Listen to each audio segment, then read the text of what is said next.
it's your favorite Professor Kyra, and I know I'm not sitting down this time for a video, but that's okay, because I want to do something a little bit different.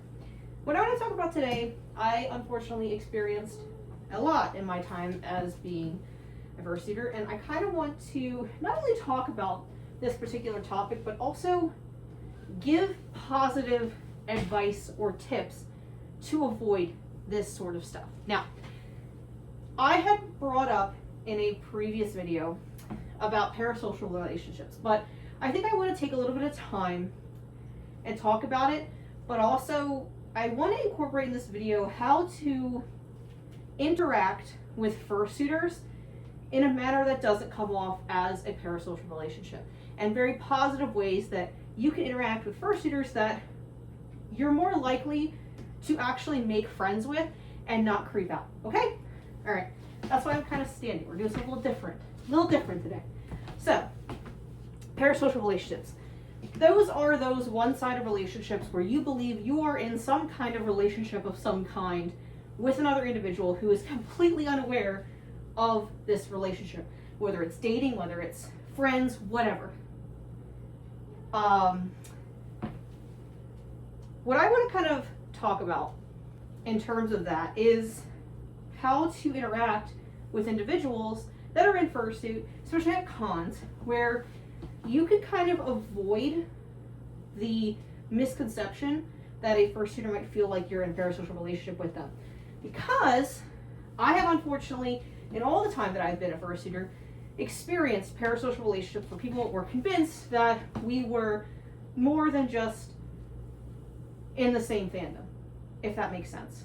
Where people thought me and them were very, very close, when in reality we weren't. They just put in their head that we were something much more than we actually were. Now, those can create very uncomfortable situations for the person who's on the other side of the parasocial relationship. So I want to talk about how you can avoid that and have positive interactions that kind of avoid that misconception, because I'm going to basically show you some of the interactions that I've had, kind of summarized, maybe a little bit dramatized, but there's a reason that I want to show them the way that I'm going to show them. So I kind of want to show bad interactions and then positive interactions. We're going to do bad interactions first, okay? Okay. Don't do this to a fursuiter at a con, okay? I am fursuiter at this exact point in time.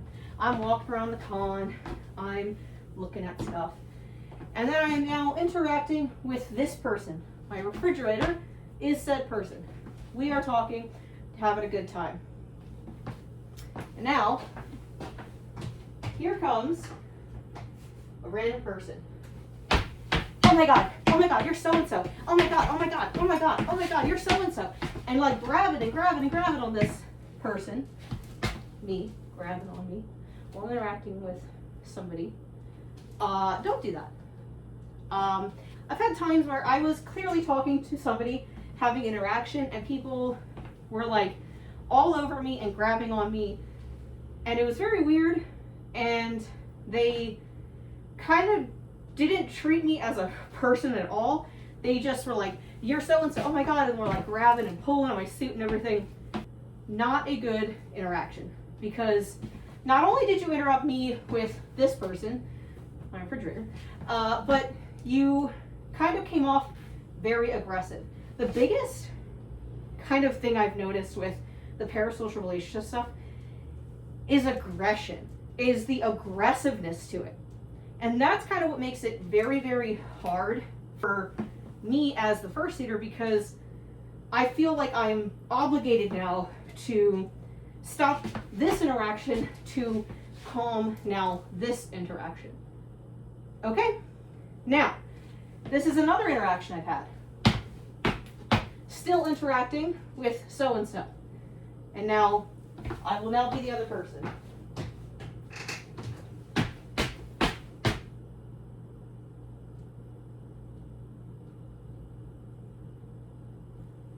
Is that not weird? I've had people that I'm interacting or talking with somebody, and they are directly behind me, within breathing inches, just standing there. And then when you turn to them and are like, oh, hi, how can I help you? And they just start the aggressiveness again.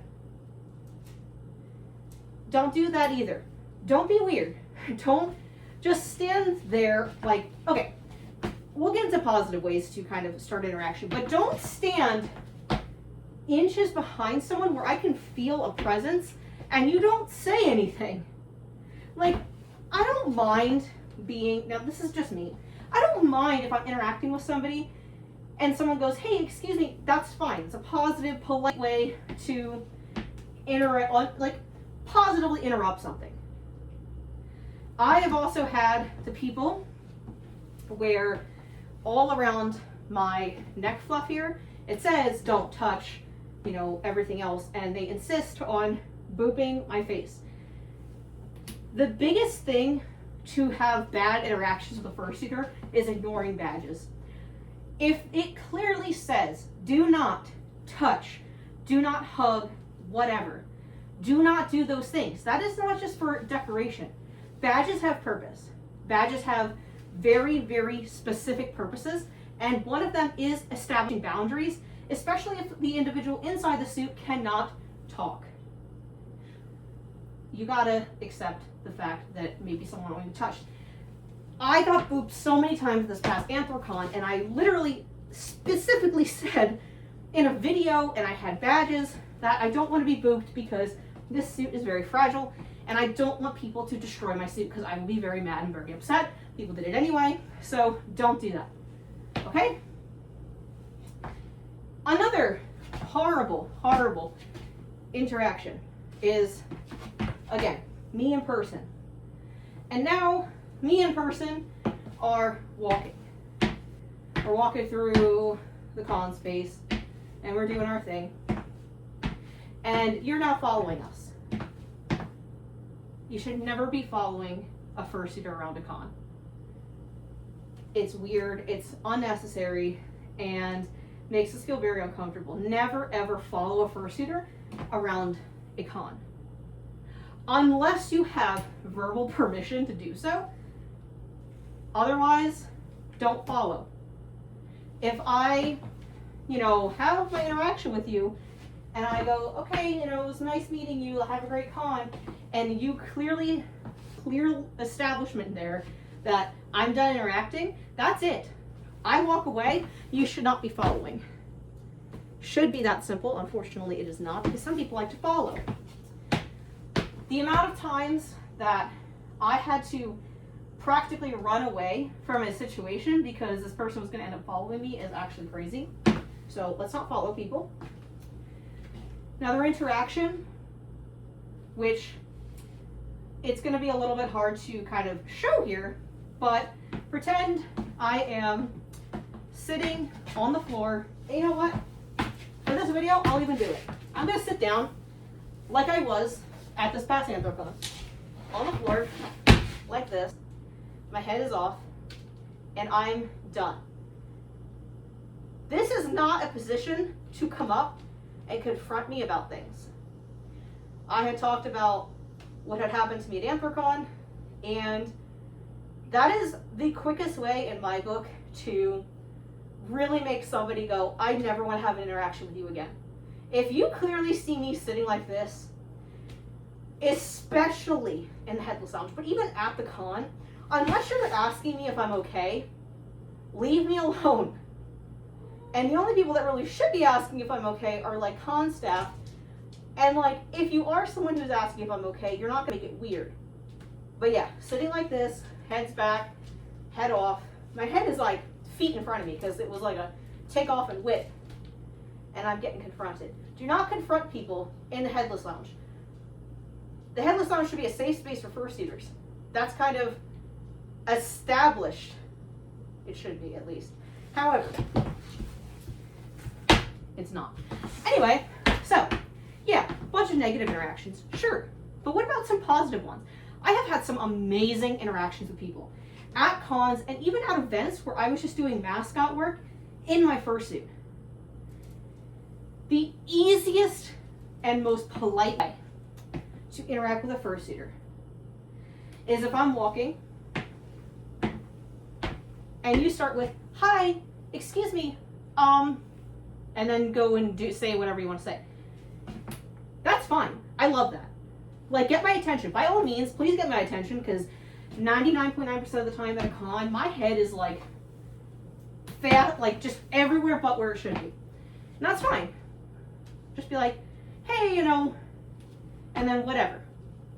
Another really positive way to start an interaction that isn't weird is if I'm also walking and you're behind me, you may politely tap on a shoulder, because peripheral vision in these suits is awful. If I do this, I can't see my paws. Okay, I can see him here. So right here. Right here, I cannot see my hands. So if you're behind me, I can't see you. So very politely, you know, tap my shoulder to get my attention. Hey, you know, and then start, fine. That's how to start an interaction. Now let's talk about positive interactions in general. Intimate, very odd questions are not okay. Especially if it's like you not knowing this fursuiter, don't do that. That's very weird. I don't like when people just start off with very intimate things. It's not okay. Something very easy you can start off with if you want to kind of chat a little bit is, hey, I love your fursuit. Oh my god, like, I love your colors or your whatever. Can I get a picture? Perfect interaction. Hey, I love your fursuit. Do you have like stickers or anything? Sure. Like, you can ask for stickers, that's fine, because a lot of fursuiters do have them. Or even just, hey, I love your fursuit, have a great con. And that's it. You should never have interactions with people you don't know in a manner that makes it seem like you know them very well and you don't. Because I realized that's the kind of stuff that gets really uncomfortable. You should be introducing yourself, not just going into it like you know them. That's what makes it come off as a parasocial relationship, that you already know them when you don't. The biggest thing is that internet personalities are not who somebody is. And unfortunately, I feel like a lot of people, when it came to me, realized that, yeah, I put on this really great personality on the internet, but in person, I'm not that exact thing. I'm not this fluffy little character. Like, I'm a human being with a life and a personality that is my own. This is just the personality I give her. Now, I'm not saying I'm an asshole. Oh, absolutely not. I love interacting with people. I think it's really fun. I encourage interactions with me in all of my suits because it's fun. I'm just trying to stress making interactions comfortable for the fursuiter without coming off as a parasocial relationship. It should be a very comfortable and nice experience. I had an amazing experience, and I've talked about this a couple times now, at this past Anthrocon with somebody who loved the fursuit. We exchanged stickers. Stickers were awesome, and they're like, hey, is it okay if I give you a little gift? Absolutely. There is nothing I love more than little trinkets. So if you ever see me at a con and you have little trinkets, please find me because I love stuff like that. So, like, by all means, that's awesome. And, like, it's very okay if, like, you can see that the interaction is going back and forth like a conversation, and you ask things like, oh, like, how did you come up with your species or the name? Like, that's fine as long as the conversation is going back and forth. If the fursuiter seems kind of like, you know, maybe best interaction end. Maybe they're trying to get to the headless lounge. Maybe, you know, you're kind of crossing boundaries, you know, that they don't like. You just kind of have to be respectful. That's the biggest thing. Be respectful, be respectful, be respectful. Fursuiters are not toys to be played with. Well, you know what I mean. But I mean it as they are people in costumes. They need to be respected. Fursuit does not mean consent. I will say that again and again and again and again until the point is everywhere at any place fursuiters are. Just because I have this on does not give you any sort of right to just be able to touch me or do whatever without some kind of level of consent. Consent is very important. Now, I talked about negative and some positive interactions and stuff. It is very easy to positively interact with people, but let me just warn you that obviously not everyone is going to be the same. Some people don't want to be interacted with at all, and guess what? That's okay. It's okay if someone doesn't want to be interacted with. You should not be taking that personally. I've realized that. There are some fursuiters I have met that kind of like, yeah, whatever. And I'm like, okay, that's fine. Like, I don't know you, you don't know me. Hey, that's fine. I just think you're strict at school. That's how it should be. It shouldn't be any more than that. But unfortunately, for some people, they think that, oh, well, I know you from the internet, so we're best friends. No, no, no. That's where parasocial relationships come in. Parasocial relationships are not good. They're not healthy. They make people uncomfortable, and people really need to work on not establishing them with people because it's not healthy. It puts a lot of people in very uncomfortable situations that make them feel like their lives are in danger. Okay, now, any questions at all, always ask. Could be about this, could be about anything else. Ask. I like answering questions, so if you got a question for me, ask away. I am your furry professor, so I will always try to listen to my students. Okay? Okay. Bye-bye, guys.